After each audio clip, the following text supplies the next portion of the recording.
계속해서 이제 중보자 대신 예수 그리스도에 대해서 살펴보고 있는데요. 우리가 지난주에 21문 구속자란 무엇인가에 대해서 살펴봤습니다.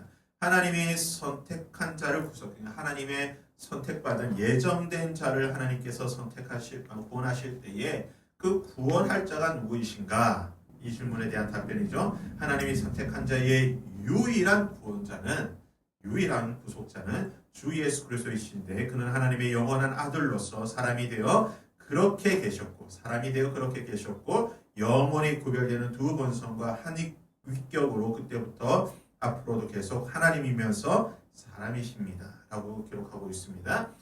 유일한 구속자이신 예수 그리스도 하나님의 영원하신 아들로서 사람이 되셨고 영원전이 아니죠. 2000년 전에 사람이 되셨고 영원까지 사람으로 그렇게 계셨고 영원히 구별되는 두 본성과 한 위격으로 앞으로도 계속 하나님이면서 사람이시다라고 하는 사실이 중요합니다. 그래서 성육신 구속자의 조건이죠. 구속자는 왜 하나님이면서 동시에 인간이 되어야 하나님으로 우리를 구원할 수 없는가? 아니면 인간으로서 우리를 구원할 수 없는가? 왜 하나님이면서 동시에 인간이 되어야 하는가? 즉 신인 하나님이면서 인간이 되어야 하는가? 그 이유가 무엇인가?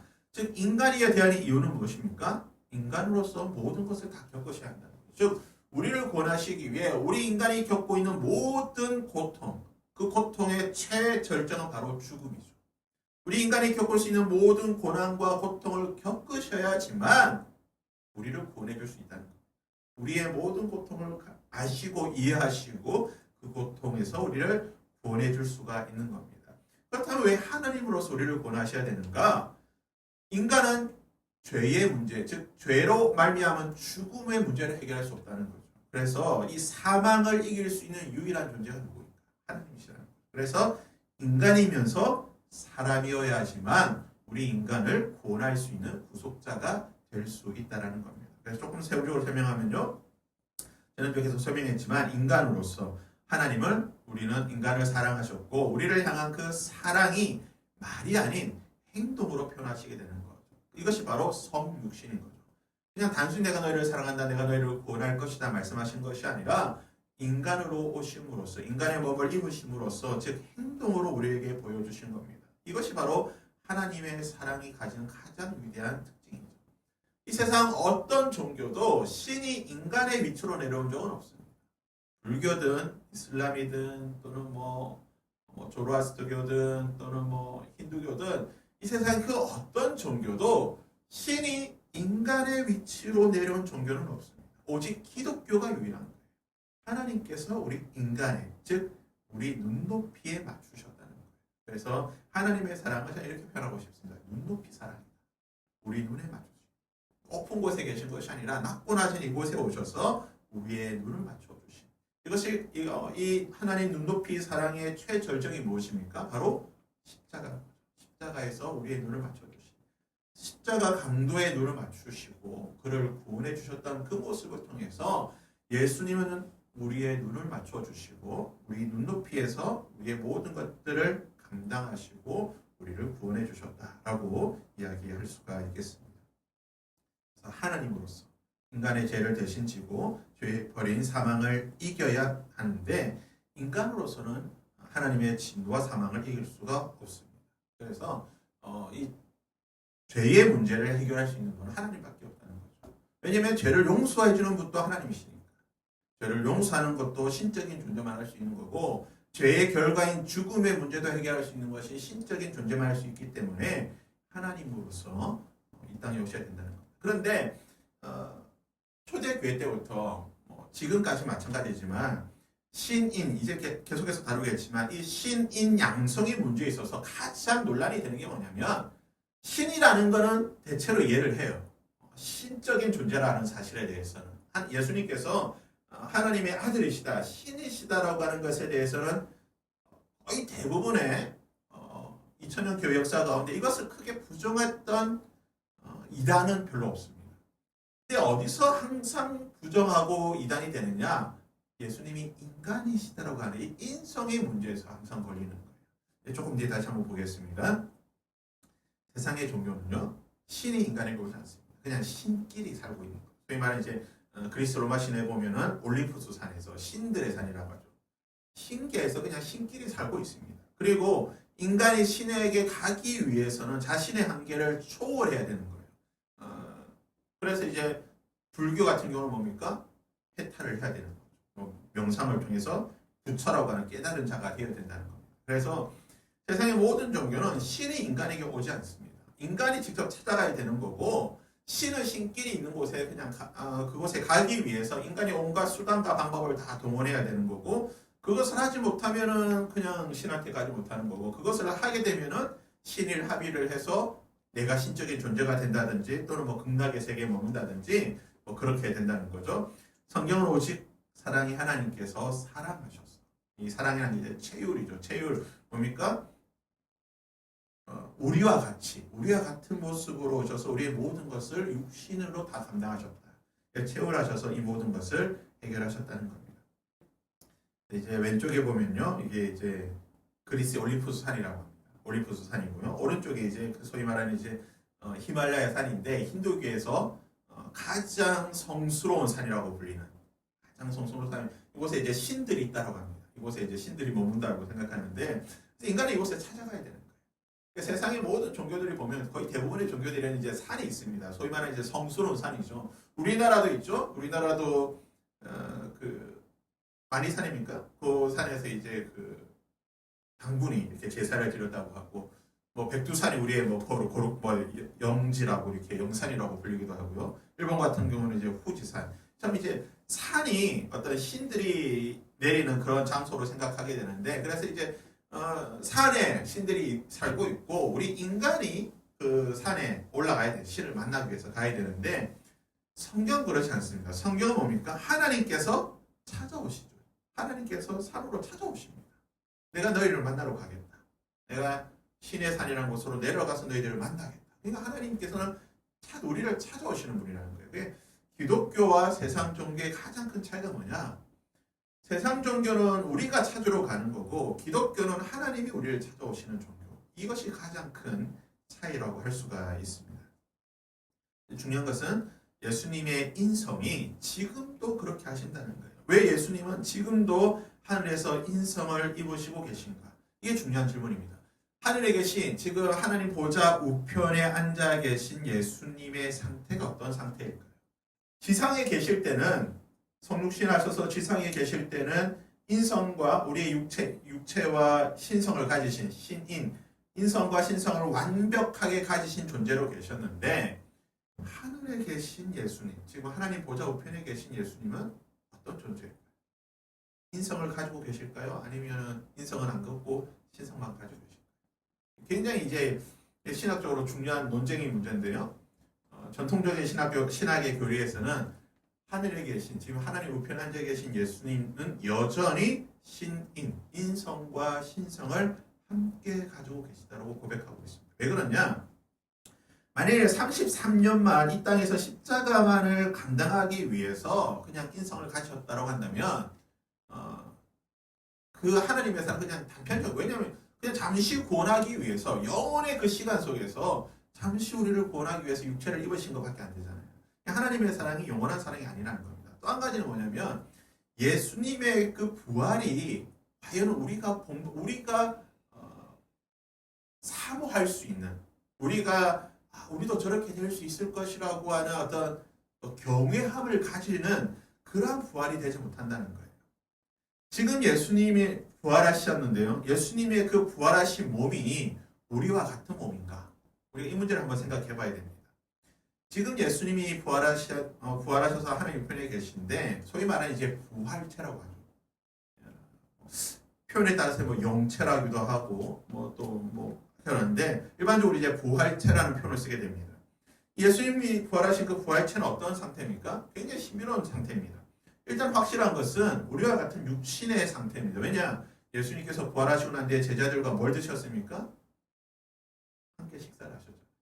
고기를 구우시고 제자들과 함께 식사를 하셨습니다.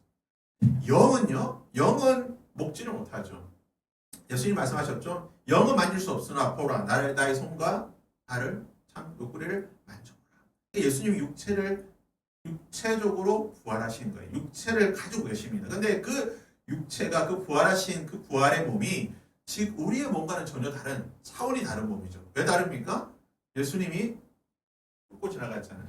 문 잠겨 있는 제자들이 문을 닫고 있는데 그 사이를 뚫고 들어오시고 사라지시기도 하고 동시에 어디 가시기도 하시고 지금 우리의 몸과는 전혀 다른 그런 우리의 육체는 같은 육체지만 차원이 다른 육체라는 거예요. 그래서 우리가 부활할 때에 어떤 상태로 부활하느냐 바로 예수님과 같은 그런 부활체입니다. 천국에서 우리가 어떤 존재로 있느냐 영적으로 우리가 자꾸 영의 개념으로 천국을 계속 생각하는 경향이 있어요. 많은 분들에게 물어보면 특별히 이제 좀 연세 있으신 분들도 더 그렇지만 많은 분들에게 물어보면 천국이 어떤 곳입니까? 여러분 부활해서 죽고 나서 부활하면 아니면 죽고 나서 천국에 가셨을 때에 어떤 상태로 있습니까? 이렇게 한 번씩 물어보게 되면요. 거의 대부분의 분들이 영적인 상태로 이야기를 합니다. 천국의 어떤 개념도 상당히 영적으로 어떤 실존적인 장소를 이해하지 않고 영적인 상태로 많이 이해를 하세요. 그리고 내 몸도 어떤 영적인 상태로 이야기를 많이 하시는데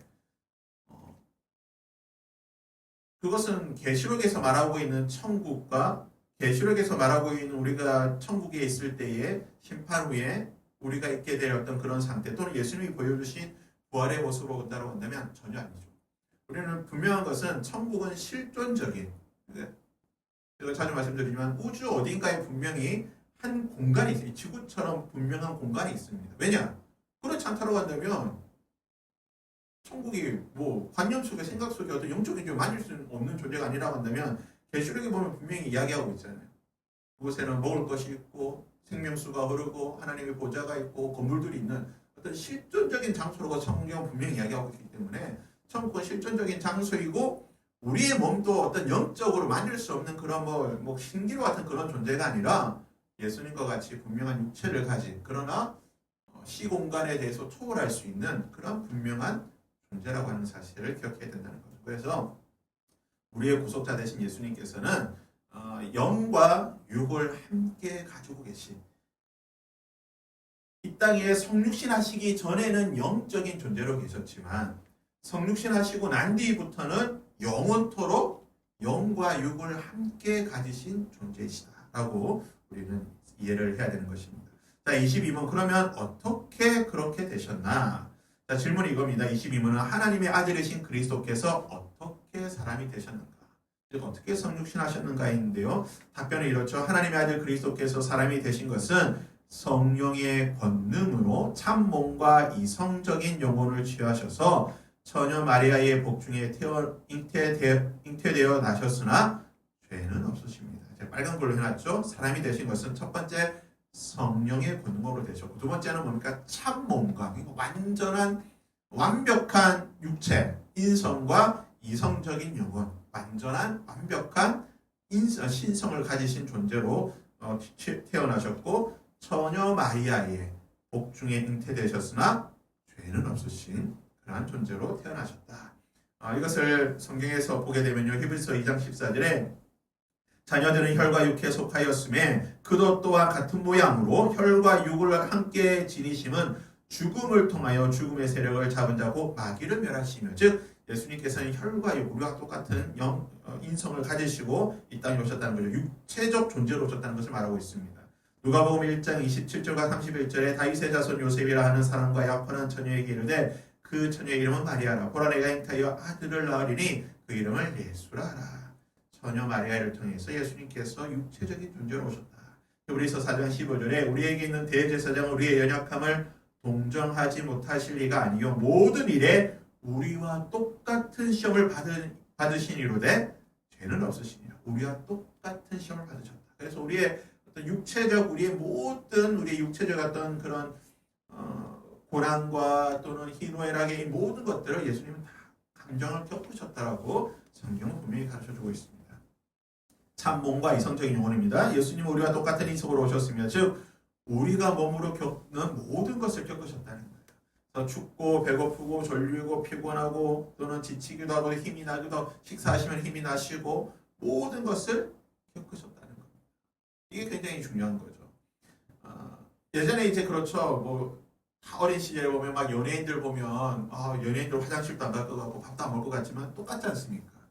예수님은 그렇게 생각해서는 안 돼요. 예수님도 화장실 가셨고요. 예수님께서도 음식 잘못 드시면 식중독 나면 예수님도 저는 믿기로는 예수님도 식중독 걸렸을 거라고 생각합니다. 예수님도 감기 걸렸을 거예요, 분명히. 예수님도 분명히 우리처럼 어떤 그런 육체적 질병, 예수님이 속공이잖아요. 요게 대해서 이제 논란이 많긴 하지만 목수시냐 석공이냐라는 논란이 많지만 목수든 석공이든 좌우지간 뭐 망치질을 분명히 하셨을 건데 망치하다가 손 잘못 찍어서 손 찍으면 예수님도 아프시고 멍들고 피났습니다. 그건 100% 확실한 거예요. 왜냐? 예수님이라고 해서 찍었는데 망치가 부러지지 않습니다. 예수님이라서 손 찍었는데 만약에 이게 안 아프다. 그건 예수님의 인성이 잘못된 거예요. 우리와 같은 완벽한 인성을 가지셨기 때문에 육체를 가지셨기 때문에 예수님도 망치질하다 손 찍어서 잘못 찍으면 피나고 손톱 빠지는 건 당연한 겁니다. 그래서 중세 때 중세 신학뿐만 아니라 뭐 고대로부터 중세에 이르기까지 이런 논쟁도 있었습니다. 예수님이 성욕이 있으셨는가? 이것도 굉장히 중요한 신학적 주제로 논쟁이 되었던 적도 있습니다. 교부들 사이에서도 이야기 논의가 되고요. 예수님께서 성욕이 있으셨는가? 저는 예수님도 어떤 육체적인 그 성인의 남성이 겪는 그런 육체적인 변화를 분명히 겪었다고 생각합니다. 왜냐? 만약에 그런 게 없다고 한다면 예수님의 인성이 문제가 있는. 왜냐하면 우리와 같은 정확한 아까 히브리서 4장 15절 말씀처럼 우리와 같이 모든 것들을 다 겪으셨기 때문에 분명히 예수님도 어떤 그런 신체적인 변화가 분명히 있었다라고 저는 생각합니다. 그래야지만 되는 거예요. 왜냐? 그게 완벽한 인간의 몸이기 때문에. 그래서 예수님이 인간이 되셨다는 것은 헛개미나 껍데기가 아니라는 거예요. 마술이는 마법도 아닙니다. 예수님은 완벽한 우리와 똑같은 인간이셨다. 목마르시면 물을 마셔야 되시는 거고 졸리시면 예수님 죽으시는 것도 다. 성경에 보면 예수님이 죽으셨다는 표현 자주 나오잖아요. 예수님께서 피곤하셔서 주무시기도 하시고 그런 표현이 나오는 거 보면 우리가 똑같은 존재다라는 것을 보게 됩니다. 초대교회에서 가장 논쟁이 됐던 것은 바로 예수님의 인성이 아까도 말씀드렸지만 예수님의 인성이 가장 논쟁이 되는 거예요. 신성은 그렇게 논쟁이 안 됩니다. 예수님이 하나님의 아들이라는 것을 분명하기 때문에 신성은 논쟁이 되지 않지만 인성이 논쟁이 되는 거예요. 그래서 영지주의, 초대교회에서 가장 먼저 나왔던 영지주의, 예수님이 육체로 오셨다는 것을 부인하는 거예요. 예수님이 육체로 오심을 부인했던 영지주의. 왜냐? 영지주의의 가장 기본적인 게 뭐냐면은 영지주의라고 하는 것은 성과 속을 분리하는 겁니다. 이 원론에 빠져 있어요. 그러니까 성스러운 것과 부정한 것은 따로 생각해야 되는 거예요. 성스러운 것은 영혼이고 부정한 것은 육체입니다. 그래서 성스러운 예수님께서 부정한 육체를 입고 오셨다? 말이 안 되는 거예요. 그래서 영지주의는 항상 성속을 분리하기 때문에 성스러운 예수님이 육체를 입고 오셨다는 것은 있을 수 없는 일이고 그래서 뭡니까? 십자가의 고난도 부정합니다. 예수님께서 십자가에서 그냥 아픈 척 하셨다는 거예요. 그냥 가짜로 아프셨다는 거예요. 그냥 고통받는 척 하셨다는 거예요. 예수님의 고난에 대해서 부정하는 거죠. 이 영지주의를 비롯해가지고 지금까지 마찬가지입니다. 지금도 예수님의 신성을 부정하는 거예요. 지금도 수많은 이단들, 한국에 있는 수많은 이단들, 대부분의 이단들이 다 예수님의 인성은 건들지 않아요. 다 신성을 부정합니다. 문선명이나 또는 문선명에서부터 나오는 수많은 그런 이단들이 전부 다 예수님의 인성을 부정하는 자들이에요. 그래서 예수님의 완전하고 완벽한 이 인성과 신성을 교리적으로 논증한 것이 바로 뭡니까? 사도신경 또는 우리가 고백하고 있는 여러 신경입니다. 사도신경, 니케아 신경, 콘스탄티노플 신경, 칼세톤 신경, 아타나우스 신경 등등은 예수님의 신성과 인성을 가장 많이 할애하고 강조하고 있습니다. 그래서 우리가 주기도문, 사도신경도 그렇지만 사도신경은 이게 좀 짧긴 하지만 우리가 2주에 한 번씩 고백하고 있는 니케아 신경을 보게 되면요. 굉장히 예수님에 대해서 굉장히 많은 부분을 할애하고 있어요. 특별히 예수님의 신성과 인성의 그 조화에 대해서 굉장히 많은 부분을 할애하면서 설명을 하고 있습니다. 예수님의 신성과 인성이 굉장히 중요하다는 거예요. 예수님의 인성을 부정하면 뭡니까? 예수님의 고난이 아무런 의미가 없습니다. 십자가 자체가 부정이 되는 겁니다. 그래서 마귀가 가장 집중적으로 교리적으로 예수님에 대해서 이 논쟁을 일으키고 사람들에게 믿지 못하게 만드는 것이 무엇이냐? 바로 예수님의 인성이에요. 예수님이 인간적으로 오셨다. 이 성육신의 교리, 예수님이 우리의 인성, 그리고 완전하게 우리와 똑같은 인간이라고 하는 이 사실을 마귀는 철저하게 부정하고 있습니다. 고난 자체가 예수님에게 가치 없는 것이가 되는 것이고 고난 당한 척하는 연기가 될 뿐이에요. 고난이 없기에 우리의 고난도 이해할 수 없고 죽음조차도 가짜라는 겁니다. 십자가와 부활을 부정하는 가장 단순한 방법이 무엇이냐? 바로 예수님의 인성을 부정하는 거예요. 예수님의 인성을 부정하면 십자가도 부정되는 거고 부활마저도 부정. 왜냐하면 인간이 아니기 때문에 부활도 뭡니까? 우리가 육체적 부활을 생각할 수가 없는 거예요.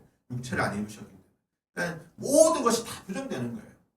그래서 초대교회에서 가장 신학적으로 가장 중요한 것이 소위 말하는 기독론, 그리스도론이고 예수님에 대한 이야기고 이 예수님 기독론에서 가장 핵심적인 게 무엇이냐? 예수님의 신성과 인성에 대해서 어떻게 정립할 것인가? 예수님의 특별히 인성에 대해서 어떻게 이해할 것인가가 가장 중요한 신학적 주제라는 겁니다. 성령의 권능으로 마처녀 마리아의 복중에 잉태되었으나 죄는 없으셨다. 예수님 우리와 같은 인성을 가지셔야 하지만 동시에 죄는 없는 존재가 되어야 됩니다. 흠 있는 제물은 속죄 제물이 될 수가 없습니다. 구약 성경에 보면 율법에 따르면 하나님께 드리는 특별히 속죄 제물로 드리는 것은 흠 없는 것으로 드려야 되는 거예요. 그래서 흠 없는 제물이 되어야 되는데 곧 죄가 있는 제물은 하나님의 제물이 될 수가 없습니다. 그래서 예수님은 죄가 없는 존재가 되어야지만 하나님께서 받으시는 대속 제물이 되시고 우리의 죄를 대속할 수가 있는 겁니다. 그러면 일반적인 출생, 즉 남녀의 일반적인 관계에서는 원죄를 가진 존재가 됩니다. 왜냐? 범죄한 아담의 후손이기 때문입니다. 따라서 아담의 핏줄이 아닌 특별한 핏줄, 죄 없는 핏줄이 필요하게 되는데 그것이 바로 뭡니까? 성령의 능력으로 잉태되는 겁니다. 여기서 한 가지 의문이 되는 거죠. 성령의 능력으로 잉태되었다고 하면 이제 아담의 후손이 아니라는 건데 그러면 마리아가 무죄한가? 소위 말하는 마리아의 무죄 잉태설이 여기에서 나오게 되는 거예요. 이렇게 나올 수밖에 없는 겁니다. 우리가 천주교 교리에 대해서 우리가 좀 많이 비판을 하고 천주교가 왜 자꾸 성모 마리아를 이렇게 하고 이렇게 하는지를 우리가 이해할 필요가 있는데 바로 이런 논지 때문에 그래요.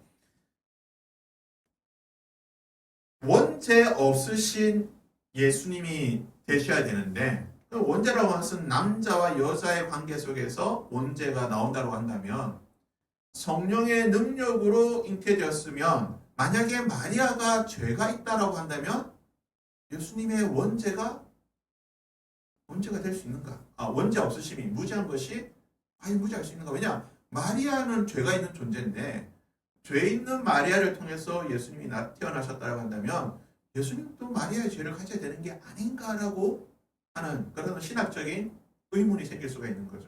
그래서 천주교는 마리아가 예수님을 잉태할 때는 죄가 없으셨다.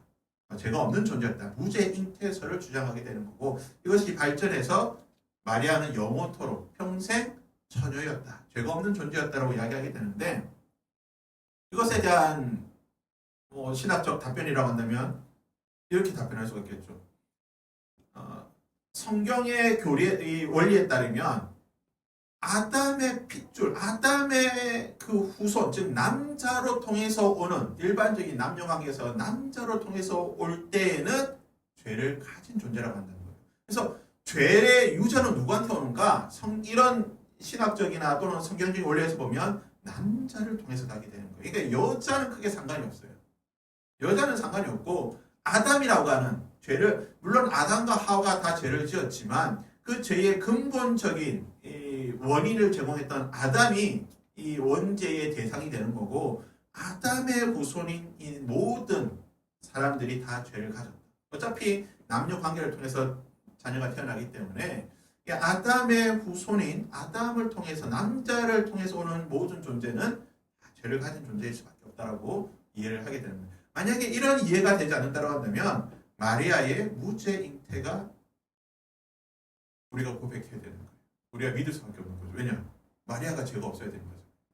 마리아가 죄가 없어야지만 예수님도 죄가 없는 존재가 되기 때문에. 이런 이제 신학적인 이 부분에 대해서 이제 워낙 또 몇백 년, 몇천 년 동안 교회가 계속했던 천주교와 기독교 계속 논쟁했던 부분인데 이 부분에 대해서는 다음에 좀 더 한번 살펴보도록 하고 이 부분에 대해서 이해가 안 되기 때문에 이제 또 문선명 같이 소위 말해 문선명의 피가른 교리가 나오는 거예요. 왜냐? 남자와 여자를 통해서 문제가 있기 때문에 이 죄를 누가 없앨 수 있느냐? 하나님이 없애야 되는데 참 하나님이신 문선명이 이 죄를 없앨 수가 있다. 피가 더러워진 이 피를 깨끗이 씻을 수가 있다. 그래서 문선명과 성관계를 맺어야지만 깨끗한 피 없는 깨끗한 이 원죄 없는 존재가 된다. 그래서 초창기 이 통일교에서는요 굉장히 성적으로 타락한 부패한 모습들이 있었죠. 이 문선명의 피가른 교리가 있었기 때문에. 이후 이제 문선명에서 이 통일교에서 나온 이 많은 이단들이 거의 문선명과 비슷한 이 피가른 교리를 가지고 있기 때문에 통일교는 굉장히 성적으로 문란한 어떤 그런 부분들을 가지고 있습니다. 통일교에서 나왔던 이 이단들은 대체로 비슷한 그런 경향을 보입니다. 그래서 JMS라든지 정명석 같은 당연한 거예요. 왜냐하면 정명석이 이제 그 문선명한테 그런 뿌리가 있기 때문에 그쪽에서 나온 쪽은 전부 다 이렇게 성적으로 좀 타락한 그런 모습들을 보이게 됩니다. 그래서 오늘은 22번 구속자이신 예수님께서 어떻게 인간이 되셨는가. 우리가 여기서 이제 한 가지만 기억해야 될 것은 바로 예수님은 완전한 신이시고 완벽한 인간이셨다는 사실. 이것이 가장 중요한 교리고 이 사실을 2000년도도 마찬가지고 지금도 마찬가지고 사단은 끊임없이 이 교리에 대해서 부정하고 공격하고 있다고 하는 것을 우리가 기억해 볼 필요가 있습니다. 이제 우리가 함께 잠시 찬양에 고백하고 잠시 기도하는 시간 갖도록 하겠습니다.